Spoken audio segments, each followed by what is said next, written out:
Olá, muito boa tarde, aqui é o professor Henrique Litaif, do canal Lógica Online. Sejam muito bem-vindos para a nossa aula de revisão para o vestibular do SISO-PSC. O material de hoje, material de ligações químicas. Nós vamos revisar o que significam ligações químicas, do tipo ligações iônicas, ligações de substâncias moleculares e também de substâncias metálicas. Dentro desse grupo, além de substâncias metálicas, nós vamos revisar também alguns tópicos. Desculpem, por favor, só tirar esse negócio aqui. Nós vamos relacionar também material de polaridade e geometria molecular. Então vai ser uma aula bastante extensa. Vamos lá para o nosso vestibular. Olha, Fernanda, depois eu passo detalhes para você, mas tu vai assistir várias aulas comigo ao vivo e também do nosso canal. Mas eu quero que tu acompanhe todas elas dentro do possível, tá bom? Tá. Hoje o material que a gente vai pegar é relacionado a ligações químicas. Vamos verificar lá o primeiro caso. Quando a gente fala de ligações químicas, a gente fala de 3 ligações químicas fundamentais. Ligação química, em resumo, é a união de átomos. E essa união de átomos se dá por meio de compartilhamento de elétrons ou simplesmente doação de elétrons. E essas substâncias, ao fazerem esse compartilhamento de doação, elas se unem para formar 3 tipos gerais de substâncias, que são as que nós vamos trabalhar. No primeiro caso, nós temos o que nós chamamos de substâncias iônicas. No segundo, eu tenho substâncias ditas moleculares.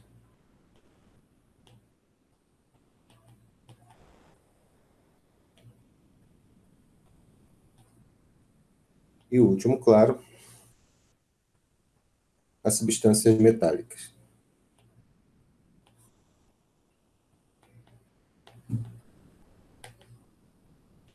Na verdade, senhores, existe uma certa complexidade quando você fala tipo de ligações e substâncias que existem na natureza. Isso aqui é apenas um pequeno resumo para a gente começar a se encontrar dentro da química. Vamos verificar o que são substâncias iônicas.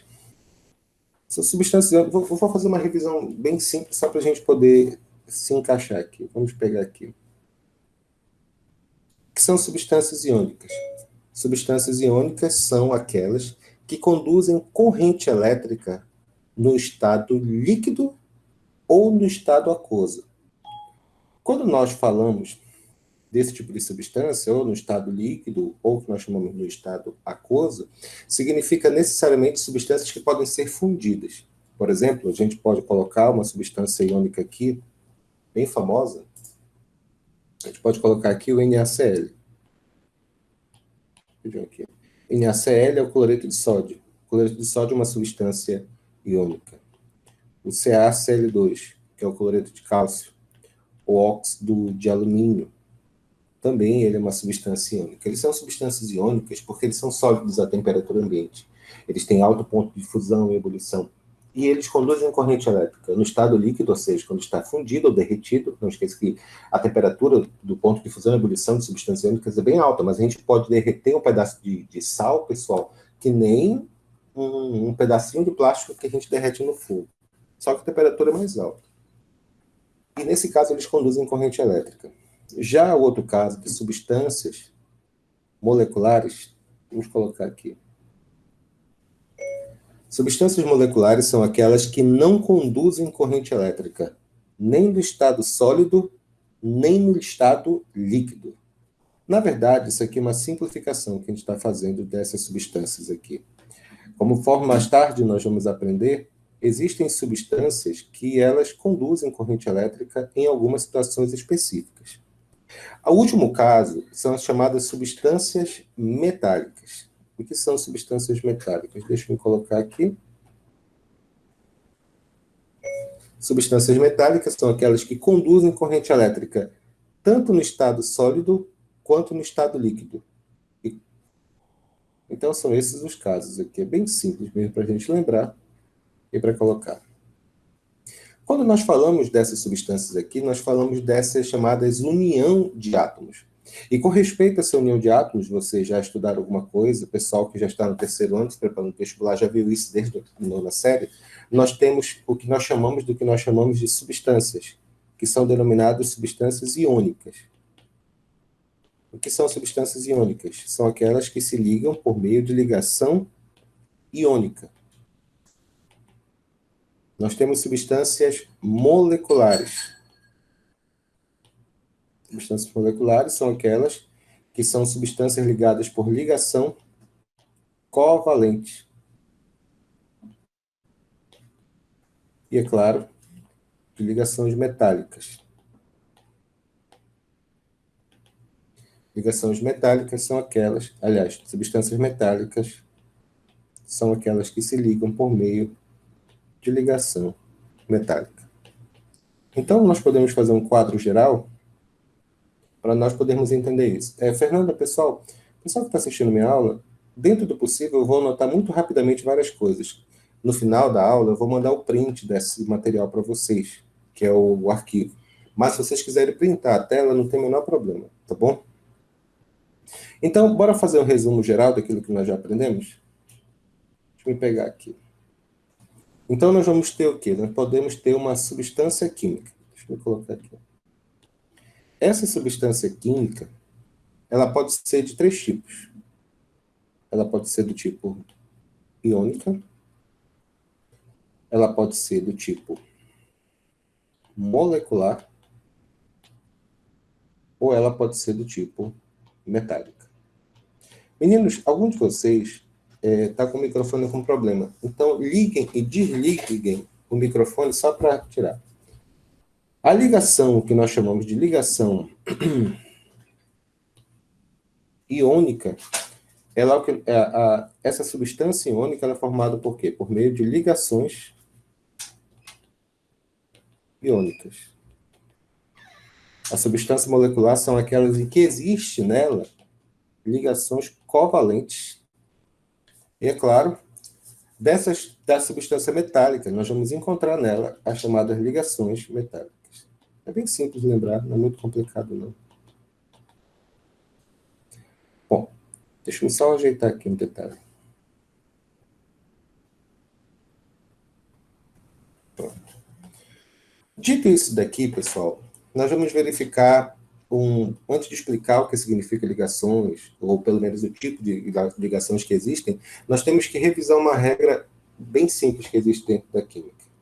No primeiro caso aqui, nós vamos falar sobre os gases nobres. Gases nobres, vamos relacionar isso daqui. Nós chamamos de regra do octeto. Todas as substâncias químicas, como eu já falei anteriormente, elas são formadas por elementos químicos. E a maioria das substâncias que nós enxergamos na natureza, elas são formadas por combinação de átomos, ou átomos iguais, ou átomos diferentes.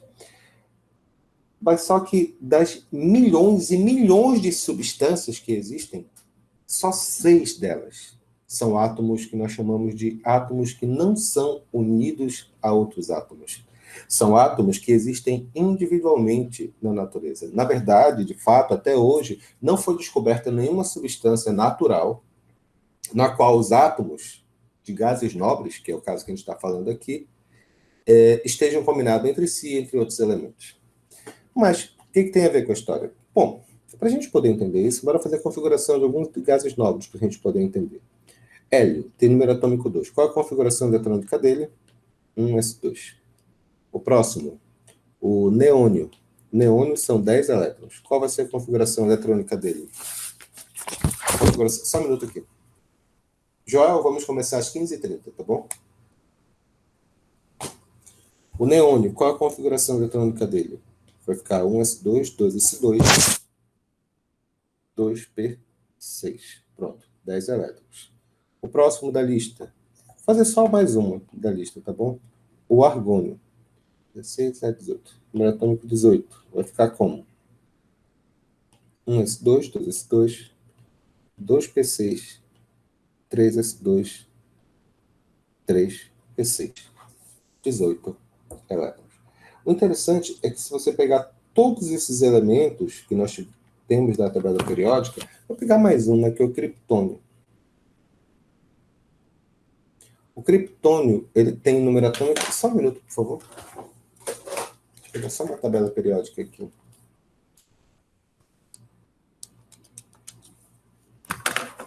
Pronto, 36. Vai ficar como a configuração eletrônica dele. Vai ficar o quê? 1s2, 2s2, 2p6, 3s2, 3p6, 4s2, 3d10, 4p6. Então, você observa que em todos os casos que nós estamos trabalhando aqui, fora, claro, o hélio, né? O hélio tem quantos elétrons na última camada? Ele tem 2 elétrons na última camada. Ele é estável com 2 elétrons na última camada. O neônio, ele tem 8 elétrons na última camada. Como vocês já estudaram isso na tabela periódica, nós estamos falando da camada de valência. A camada de valência é a última camada. Aqui eu também tenho 8 elétrons na última camada. E aqui, última camada, tá? A última camada é a camada maior. Eu também tenho 8 elétrons. Nós observamos que esses átomos, dois cientistas famosos chamados William Kossel e Gilbert Lewis, que inclusive deu nome aos tipos de ligações, eles descobriram o que nós chamamos hoje de regra do octeto. A regra do octeto, eles perceberam dentro dos átomos, por exemplo, que a gente está falando do neônio, do argônio e do criptônio. Eles são gases nobres e, portanto, eles existem individualmente na natureza. Ou seja, de fato, eles não estão combinados com outros elementos. Eles perceberam que esses elementos, inclusive o hélio, né, que o hélio, que no caso fica estável com 2, eles são estáveis em si mesmos. Estáveis no sentido que eles não precisam reagir, compartilhar ou se unir com outros elementos, compartilhando ou doando seus elétrons. Eles são estáveis em si mesmos. Então, eles montaram o que nós chamamos hoje de regra do octeto, que diz o seguinte aqui, a regra do octeto. Um átomo estará estável quando sua última camada possuir 8 elétrons, ou 2, caso se trate da camada K. Então, deixa eu escrever aqui, camada, está falando da camada K. Então, quando nós falamos desses átomos, desses elétrons, eles são átomos, quando outros átomos não têm 8 elétrons na última camada, eles têm que se unir com outros átomos para poderem ter uma configuração de estabilidade, ou ter uma configuração de gás nobre. Essa vai ser a definição. No caso, quando nós analisamos isso daqui, deixa eu mostrar aqui para vocês. Você pega, por exemplo, o hélio, gás hélio e o gás neônio. Se você coloca, por exemplo, um balão, Maria, um balão de hélio, aquele balão que flutua, de que ele é feito? De átomos de hélio que estão individualmente isolados dentro daquele balão. Isso é o que nós chamamos de um balão cheio de hélio. Só um minuto, por favor. Essa é a minha desculpa, eu tinha esquecido de falar para o Tomás que eu estava em uma aula ao vivo agora pela parte da tarde, o pessoal do vestibular. Às 15h30 em contato com você, a gente já organiza nossas coisas, está bem? Então, beleza aqui. Você tem um balão cheio de neônio. O que significa isso? Que são átomos de neônio isolados lá dentro e eles são completamente estáveis, eles não precisam se misturar com ninguém. Isso é o que nós chamamos de gases nobres. Quando nós falamos dos nossos outros amigos aqui, por exemplo, o sal de cozinha. O sal de cozinha, fundamentalmente, ele é essa substância aqui, NaCl, que é o cloreto de sódio. O cloreto de sódio, ele forma o que nós chamamos de uma estrutura hexagonal. Aliás, uma estrutura cúbica, por assim dizer, que forma os vários elementos aqui que nós temos. Na com Cl. Cl com Na. Cl com Na. O que Cl aqui, o Na. Então, ele forma essa estrutura cristalina, nós chamamos. No caso, eu tenho sal de cozinha, eu tenho uma combinação de átomos de sódio e átomos de cloro. No outro exemplo que a gente pode colocar aqui, a água. O que é água? Água são moléculas assim, desse tipo, olha. Eu tenho aqui átomos de hidrogênio e aqui eu tenho átomos de oxigênio. Então, você tem a combinação desses átomos para formar moléculas. E, Maria, e aquele anel, o anel de prata, né? O que é um anel de prata? Você tem apenas átomos de prata, que é o que nós chamamos de ligação metálica. Então, nesses casos que nós estamos estudando e que nós vamos ver aqui, nós vamos aprender nessas aulas agora a como descrever essas ligações e como montar e identificar os 3 tipos de ligações que existem: ligação iônica, ligação covalente e ligação metálica. Vamos ver isso agora.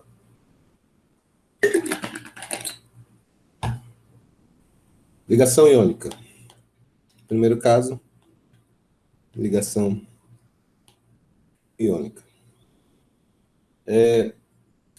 A ligação iônica, em resumo, anotem, por favor, é a ligação que ocorre entre um metal e um ametal. Essa ligação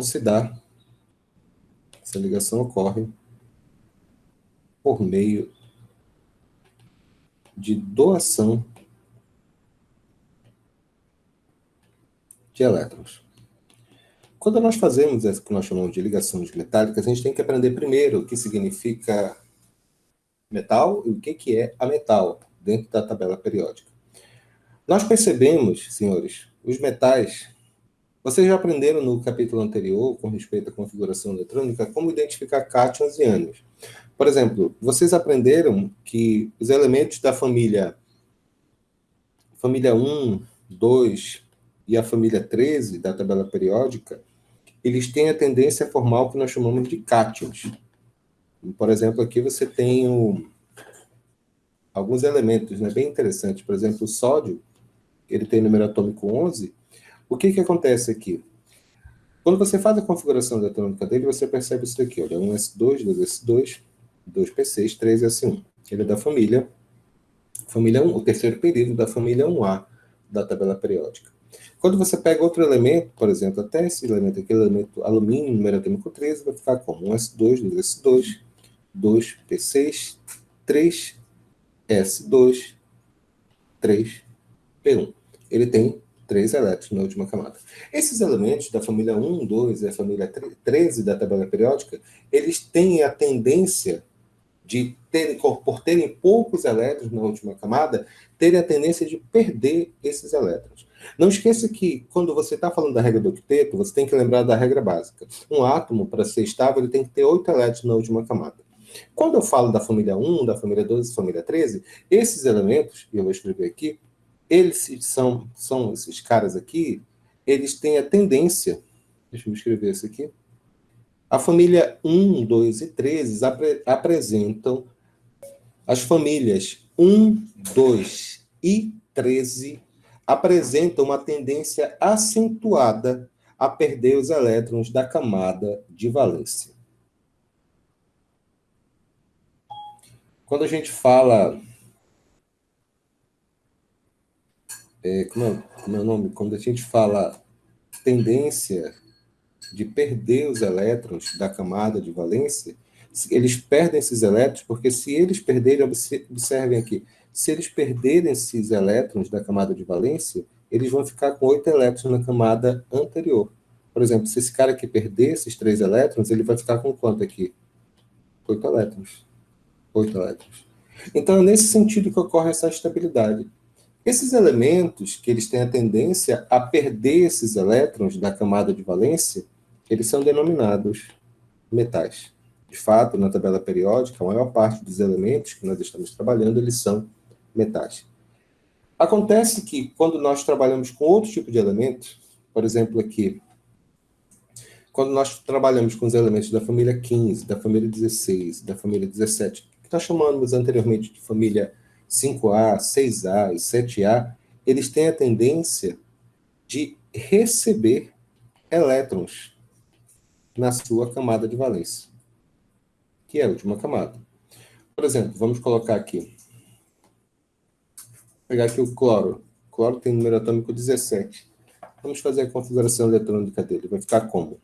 1s2, 2s2, 2p6, 3s2, 3p5. Então, esse átomo ele tem 7 elétrons de uma camada. Me responda, o que é mais fácil? Ele perder esses 7 elétrons para ficar com 8 na camada anterior ou apenas ganhar 1? Então, nós dizemos que esses elementos aqui, esse cara que tem 7 elétrons de uma camada, é muito mais fácil ele receber, ele ganhar um elétron.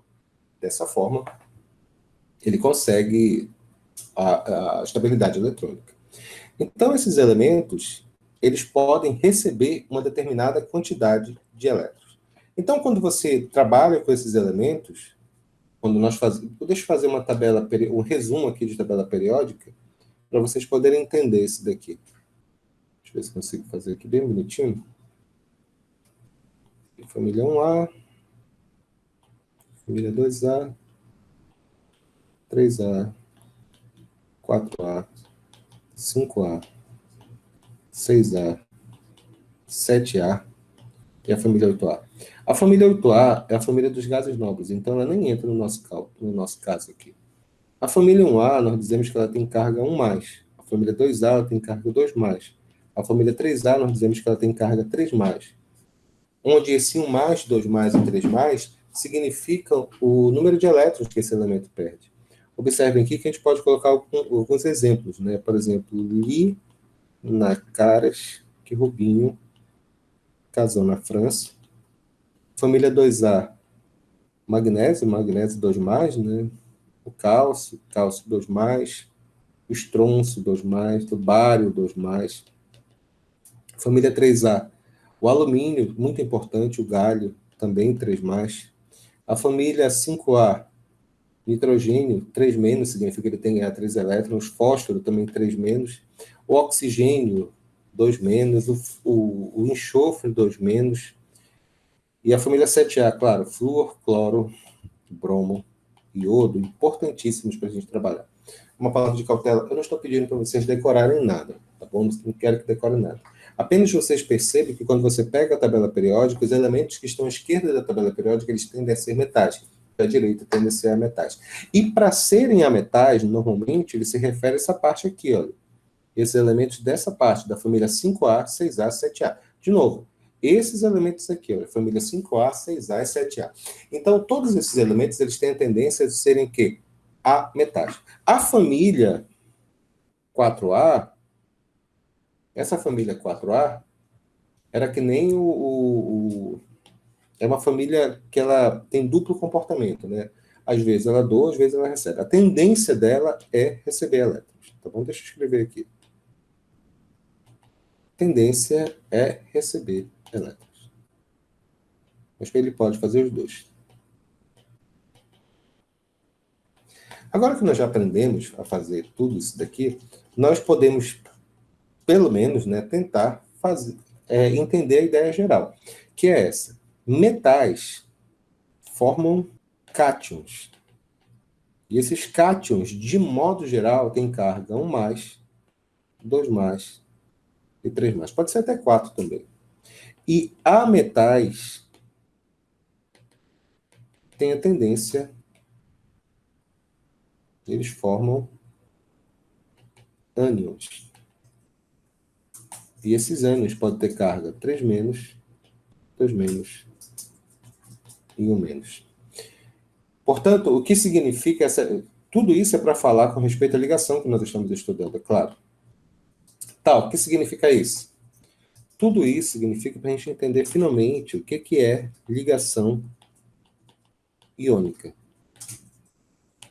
O que é ligação iônica? Anotem, por favor. Ligação iônica é ligação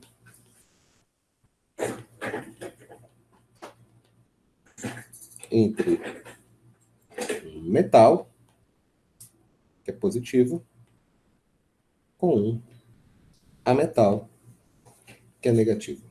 A fórmula geral é essa daqui. Metal tem carga mais X e o ametal tem carga menos Y.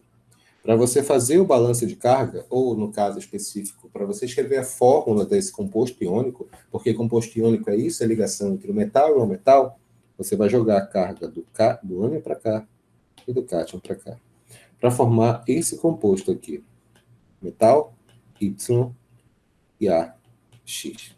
Isso aqui é a fórmula geral de metal. Não se preocupem. Tudo isso tem a ver com o que nós chamamos de análise da tabela periódica. Não é muito complicado. Você tem que prestar atenção nos detalhes. Tá bem? Bora fazer alguns exemplos para a gente poder entender alguns detalhes. Tá bom? Vamos lá.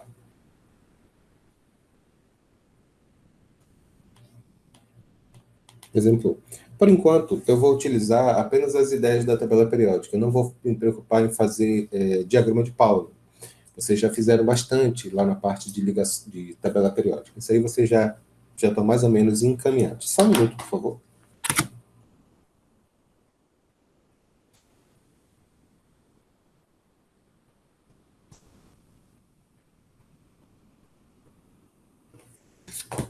Então você tem isso daqui. José, tu tá na aula, querido?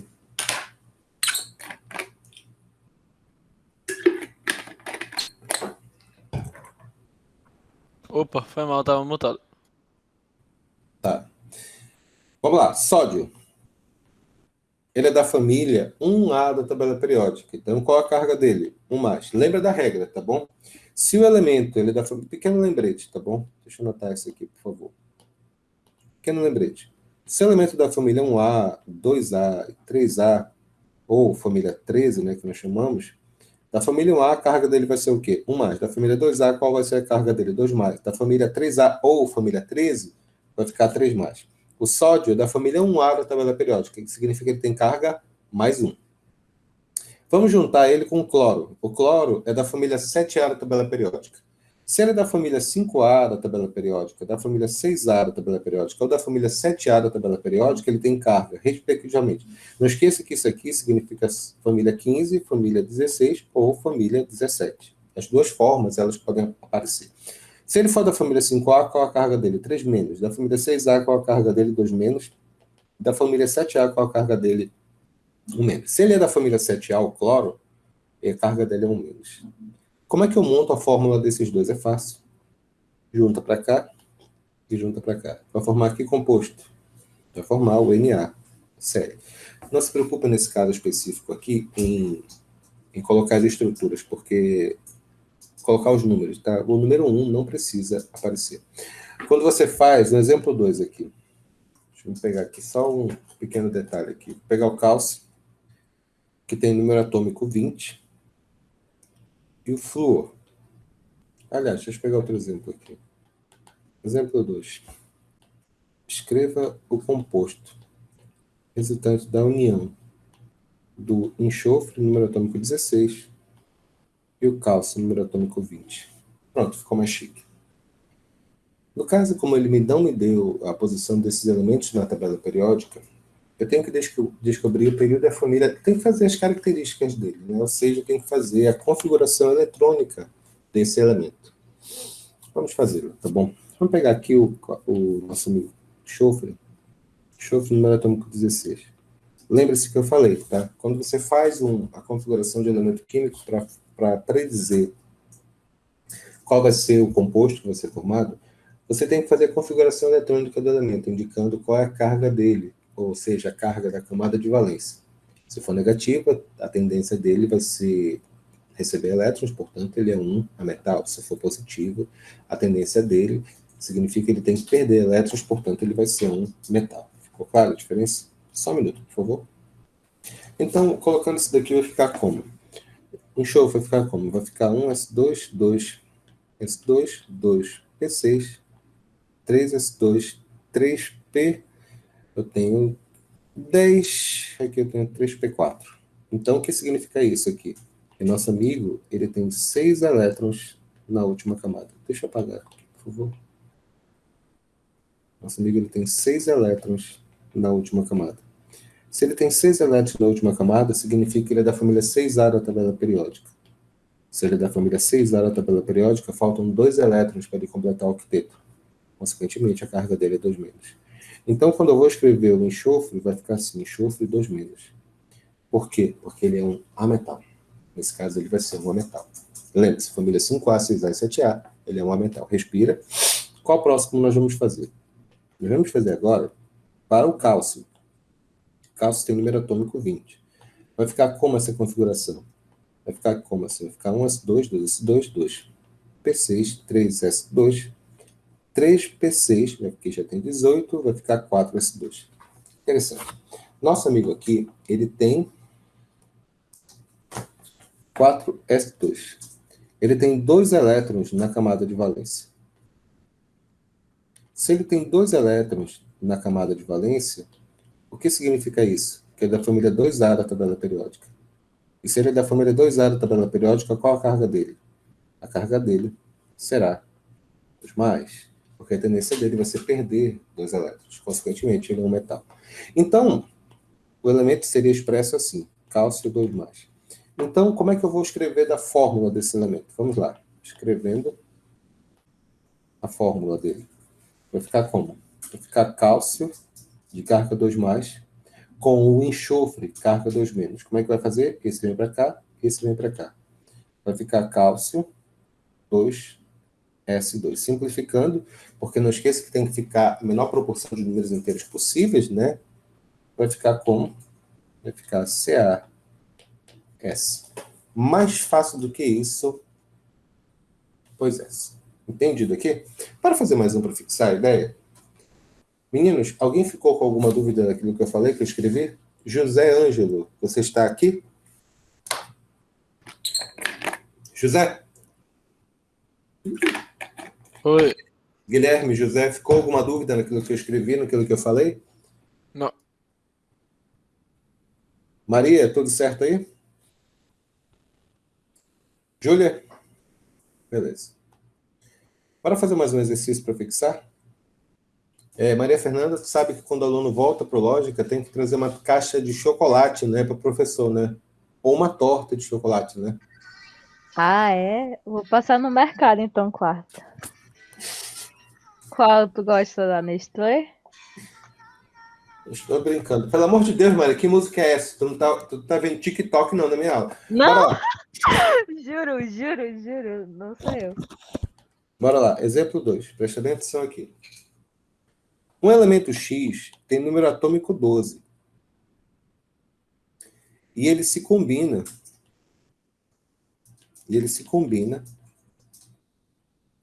Com um elemento Y, situado na família 15 da tabela periódica. Situado na família 15 da tabela periódica.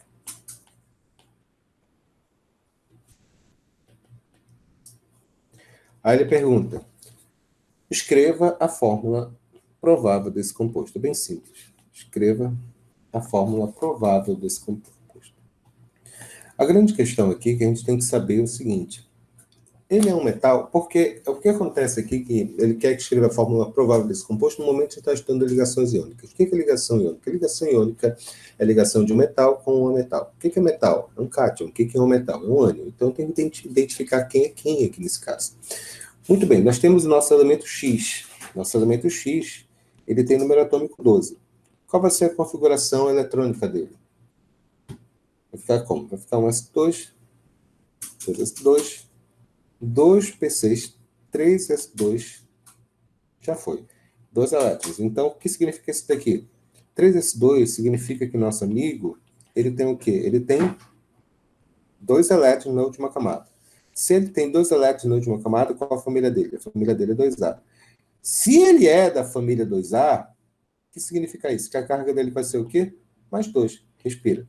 Vamos fazer a mesma coisa com o nosso amigo aqui, nosso amigo Y. Só que o nosso amigo Y está mais simples. Vou pegar outra cor aqui rapidinho. O nosso amigo Y aqui, nosso amigo Y, ele tem número atômico, eu não sei, mas ele falou que é da família 15. Se ele é da família 15, vamos anotar isso aqui.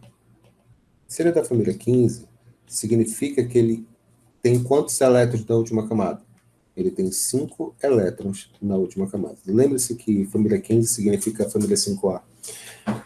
Se ele tem 5 elétrons na última camada, o que significa isso? Significa que faltam 3 para ele completar o quinteto.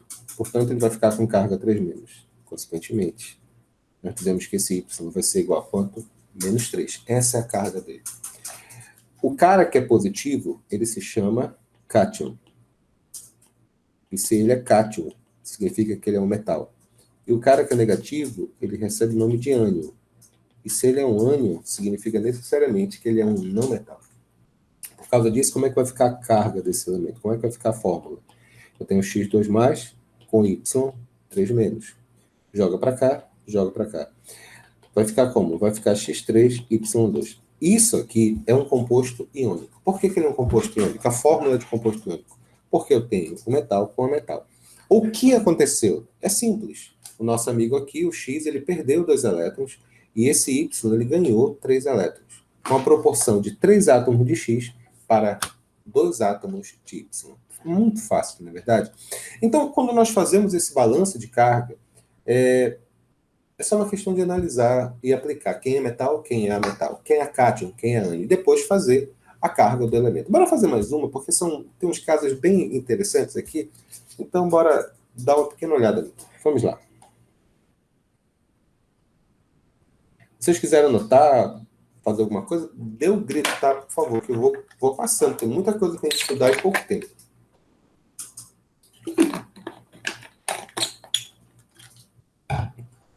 Já, vamos lá. Vou pegar aqui exemplo. Isso aqui foi exemplo 2. Vou pegar aqui exemplo 3. Considere os cátions e ânions abaixo. Considere os cátions e ânions abaixo e represente as fórmulas dos compostos iônicos fosfato de amônio e cloreto de potássio. A gente não pode esperar que o robô acerte tudo, né? Muito bem. Eu vou escrever aqui os cátions que eu estou falando, tá bom? Cátion potássio. Cátion amônio.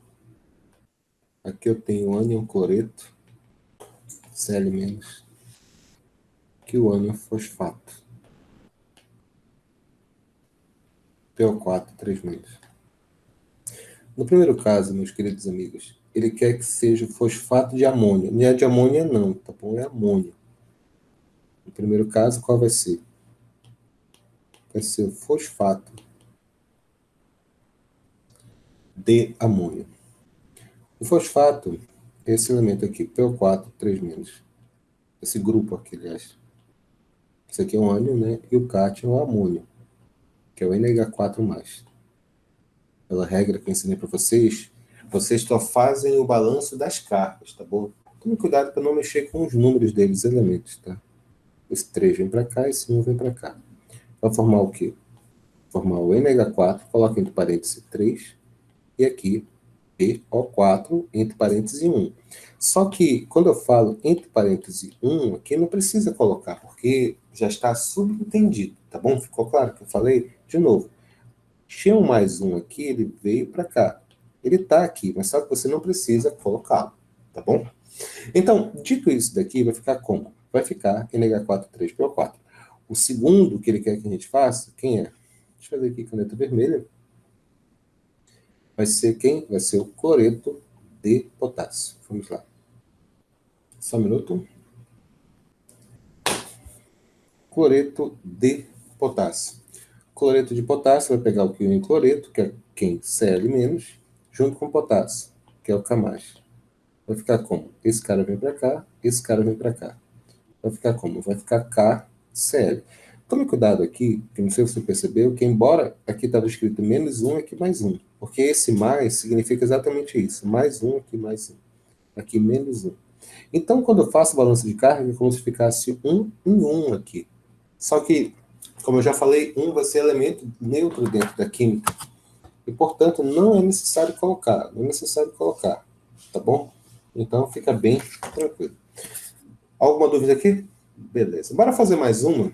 Só para a gente encerrar essa parte, só vou querer falar um pequeno detalhe de regra do octeto depois, mas vai ser bem simples, tá bom? Vamos lá. Só um minuto, por favor.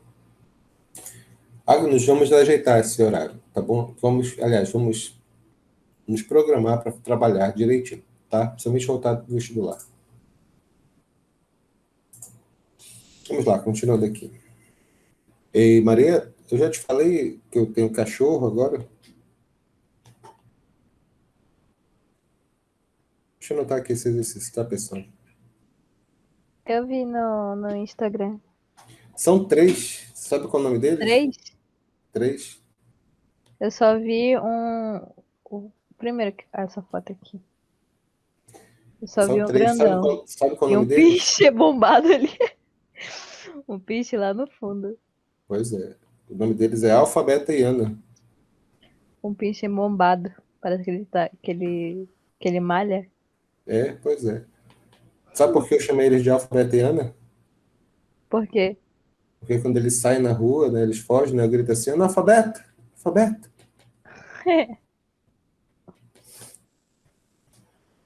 Foi boa essa piada, foi boa. Né, Guilherme? Foi boa, né? Foi sim. Considere os compostos formados pelos seguintes pares de elemento. Cálcio, número atômico 20, cloro, número atômico 17, magnésio, número atômico 12, enxofre 16, e sódio, número 11, e oxigênio, número atômico 8. Escreva esses compostos.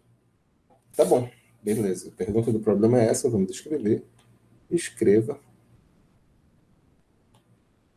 a fórmula iônica desses compostos. Nesse caso específico aqui, já deram spoiler para a gente, tá bom? É chamado de fórmula iônica, porque no caso vai ser sempre o metal com a metal. Mas vamos provar, né? Vamos lá, exemplo número 1, começando aqui. Cálcio, número atômico 20. Vai ficar como a configuração? Primeiro fazemos a configuração eletrônica do elemento. Vai ficar um S2, 2S2, 2P6, 3S2, 3P6, 4S2. Pronto, deu 20 elétrons.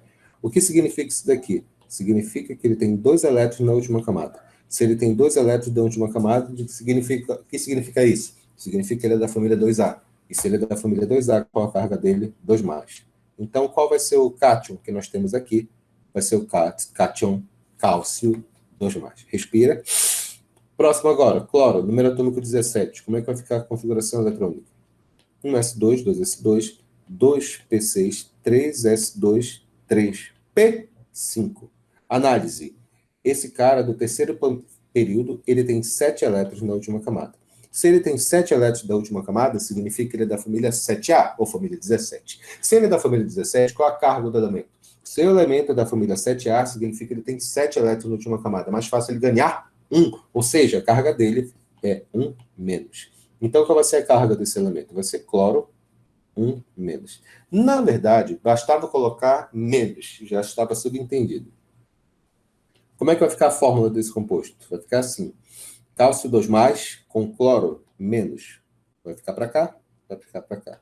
Balança de carga. Vai ficar como? CaCl2. Mais uma vez, relembrando, bem aqui tem o número 1. Não precisa colocar, já está subentendido. Esse é o composto. Exemplo número 2, por favor. Magnésio, número atômico 12, junto com enxofre, número atômico 16. Passo número 1, fazer a configuração eletrônica do elemento. Magnésio vai ficar como? Vai ficar um S2, 2S2, 2P6, 3S2, 3S2. Análise, ele é do terceiro período família 2A. Se ele é da família 2A, qual a carga dele? 2+. Qual vai ser o cátion produzido? Não, positivo é cátion, negativo é ânion. Então, qual a carga dele? 2+. Respira. Enxofre agora, como é que vai ficar? Enxofre, número atômico 16, vai ficar como? Vai ficar 1S2, 2S2, 2P6, 3S2, 3P. Aqui já tem 10, aqui já tem 12. Aqui vai ficar 4, 16. O nosso amigo é do terceiro período. E ele tem 6 elétrons na família. Tem 6 elétrons na última camada. Se ele tem 6 elétrons na última camada, significa que ele é da família 6A da tabela periódica. Faltam 2 elétrons para completar o octeto. Portanto, qual a carga dele? 2-. Não esqueça, é uma coisa bem simples, tá bom? 2+ significa que ele tem que ganhar 2 elétrons. 2- significa que ele tem que necessariamente Aliás, 2 mais significa o quê? Significa que ele tem que doar esse elétron. E 2 menos significa que ele tem que ganhar esses 2 elétrons. Entendido aqui a ideia? Não é muito complicado, não. Vamos lá. Enzo, meu querido, muito boa tarde, tá bom? Desculpe, eu acabei esquecendo de falar. Boa tarde, como é que você tá? Tudo bem? Então, eu tenho aqui um enxofre. O enxofre vai ficar quanto? 2 menos. Então, eu estou juntando esses 2 elementos, vai ficar como? Vai ficar magnésio, fazendo o elemento que vai ficar o quê? Magnésio de carga 2+, e enxofre de carga 2-. Juntando aqui, vai ficar como? Vai ficar Mg2S2. Como já falei anteriormente, esses números aqui, você pode simplificar. Vai ficar como? Vai ficar MgS. Exatamente, José. Boa pergunta. Isso aí significa que é apenas balanço de carga. Significa que tem que ser a menor proporção de números inteiros possíveis para você montar e fazer os elementos. Último exemplo dessa parte vai ficar como? Último exemplo qual era? Sódio, número atômico 11, e oxigênio, número atômico 8. Vamos fazer.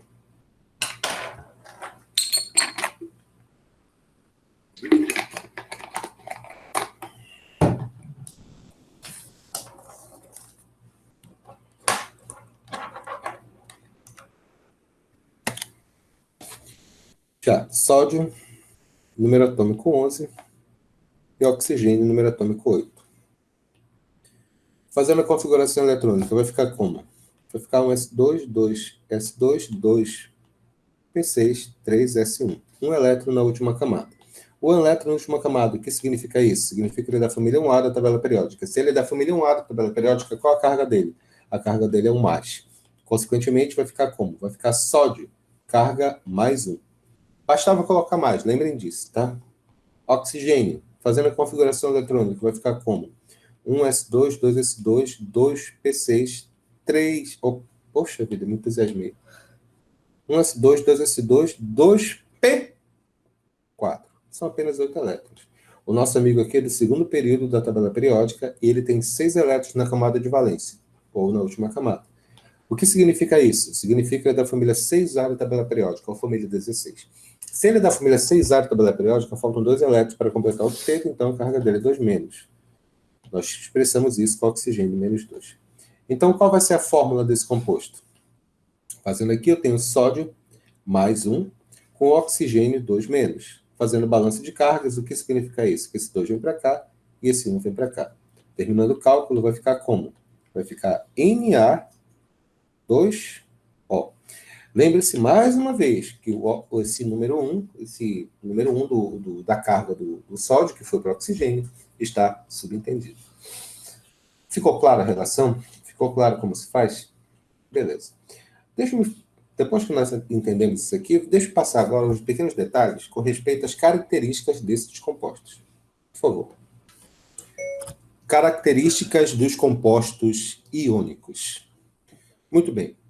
Os compostos iônicos, eles formam uma estrutura parecida com isso daqui. Deixa eu desenhar aqui para vocês, fica até mais fácil para a gente poder enxergar.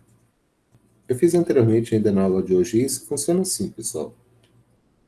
Aqui tem um sódio, aqui tem um cloro, aqui tem um sódio, aqui tem um cloro, aqui tem um sódio, aqui tem um cloro, aqui tem um sódio, aqui tem um cloro. O nome dessa estrutura que eu desenhei aqui chama-se retículo cristalino. E esse retículo cristalino é uma característica do que nós chamamos de compostos iônicos. Eles se atraem, como eu falei, como eu já expliquei anteriormente para vocês, quando nós montamos essas estruturas, essas fórmulas iônicas. Não falo em fórmula molecular, tá bom? É fórmula iônica, porque é ligação iônica. Essas estruturas, elas formam o que nós chamamos de retículo cristalino, porque as forças eletrostáticas, polo positivo com polo negativo, que na prática são que nem forças de um ímã, elas são muito, muito, muito fortes. É por isso que compostos iônicos, pelo menos a temperatura ambiente, quando eu falo temperatura ambiente, 25 graus Celsius, todos eles são sólidos, a temperatura ambiente. Eles são sólidos à temperatura ambiente porque eles apresentam uma forma definida, é claro. Eles são sólidos nas condições ambientes e, por causa desse tipo de ligação que existe entre eles, que é a ligação eletrostática, ou seja, uma ligação muito forte, eles têm alto ponto de fusão, que é a passagem do estado sólido do estado líquido, e alto ponto de ebulição. Na verdade, meninos, isso que eu queria que você já começasse a pensar. Na natureza, dependendo do tipo da fase de uma substância, nós podemos estimar o tipo de ligação que ela tem. Por exemplo, se você tem substâncias no estado sólido, você pode imaginar substâncias com ou moléculas ou estruturas bem grandes, ou pelo menos o que nós chamamos de atrações muito fortes entre elas. Por exemplo, a água. A água é um estado líquido, né? Significa que ela não tem cara de composto iônico, porque eu acabei de falar que compostos iônicos, eles são, por natureza, sólidos à temperatura ambiente. Gases, eles, à temperatura ambiente, por exemplo, um gás hélio, o gás até que a gente respira, não são compostos iônicos, porque eles são gases à temperatura ambiente. Então, é bem interessante isso. Só para efeito de detalhe, vamos pegar aqui o NaCl. NaCl é sal de cozinha. O sal de cozinha tem um ponto de fusão e aqui tem um ponto de ebulição. O ponto de fusão do sal de cozinha é cerca de 801 graus Celsius. O ponto de ebulição do sal de cozinha, do ponto que ele passa, aqui eu tenho um estado sólido, aqui eu tenho um estado líquido, estado gasoso. O ponto de ebulição do sal de cozinha, que é a temperatura da qual ele começa a passar do estado líquido para o estado gasoso, é de 1413 graus Celsius. Tá bom?